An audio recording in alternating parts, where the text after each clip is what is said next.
देखिए, अगर हम बात करें जीडीपी किसी भी कंट्री की, अगर डबल डिजिट में ग्रोथ हो रही है तो वो कंट्री बहुत ही अच्छा परफॉर्म कर रही है। और अभी हम कोविड सिनेरियो से बाहर आ रहे हैं, पूरी तरह निकले नहीं हैं। जो डेवलप नेशंस हैं, कहीं बहुत बड़े बड़े देश हैं जिनकी अभी नेगेटिव जीडीपी ग्रोथ हो रही है, और जो बाकी भी हैं वो भी कोई ज़्यादा बहुत बड़ी जीडीपी ग्रोथ हुई नहीं है। तो डबल डिजिट 13.5% की जीडीपी ग्रोथ एक बहुत अच्छी जीडीपी ग्रोथ है। और इससे हमें ये पता चलता है कि जो गवर्नमेंट ऑफ इंडिया ने और जो हमारे आदरणीय प्रधानमंत्री ने इनिशिएटिव्स लिए थे, जैसे आत्मनिर्भर भारत, जिससे कि ज़्यादा से ज़्यादा लोकलाइज प्रोडक्शन और लोकल सर्विसेज पे फोकस दिया गया और इंपोर्ट पे डिपेंडेंसी कम करने की कोशिश की है, ये सब उसी का नतीजा है।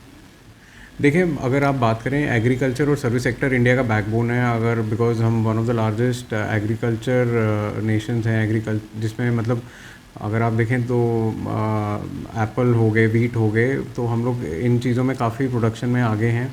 और सर्विसेज में भी जैसे आउटसोर्स्ड हैं सर्विसेज काफ़ी कंट्रीज़ की यहाँ पे, चाहे वो कॉल सेंटर्स हों या सॉफ्टवेयर एज अ सर्विसेज हों, तो इंडिया उन सेक्टर्स में भी लीड करता है।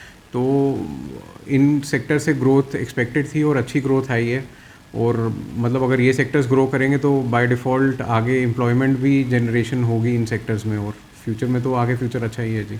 देखिए, जीडीपी को कहते हैं ग्रॉस डोमेस्टिक प्रोडक्ट। तो उसकी डेफिनेशन ये होती है कि कोई भी चीज़ जो इस कंट्री में प्रोड्यूस हो रही है उसकी मार्केट और मॉनेटरी वैल्यू, चाहे वो प्रोडक्शन है, चाहे जो भी सर्विसेज विद इन इंडिया जो प्रोड्यूस हो रही हैं, टोटल उनकी मार्केट मॉनेटरी वैल्यू कितनी है, उसे जीडीपी के इससे तोला जाता है।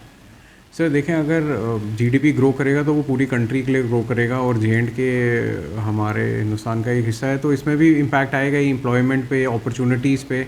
और एक आपकी स्पेंडिंग पावर, जब जीडीपी ग्रो करती है तो कंज्यूमर की थोड़ा सा स्पेंडिंग पावर बढ़ जाती है, और थोड़ा पॉजिटिव मार्केट सेंटिमेंट होता है। तो जैसा कि आपने देखा, इस साल टूरिज़्म भी बहुत अच्छा रहा है जे&के के लिए। गवर्नमेंट ने हमारा उसको शोकेस भी किया है। तो एक हमारा स्टेट में देखें, दो मेन चीज़ें हैं। एक एग्रीकल्चर है, because we are one of largest producer of horticulture products. जैसे 80% एप्पल जो है इंडिया का, वो जे&के में प्रोड्यूस होता है। सैफरन है, वॉलनट्स हैं, तो हम इन चीज़ों में तो लीड करते ही करते हैं। बट लोकल इकोनॉमी को बूस्ट करता है हमारा टूरिज़्म। जो कश्मीर आते हैं लोग, माता वैष्णो देवी आता है टूरिज़्म, तो उससे बूस्ट मिलता है। तो जब जीडीपी ग्रो कर रही है और मार्केट का जो सेंटिमेंट है स्पेंड करने का वो अच्छा है, तो यहाँ के लोकल लोगों को तो उससे एडवांटेज मिलेगा ही मिलेगा जी। Thank you.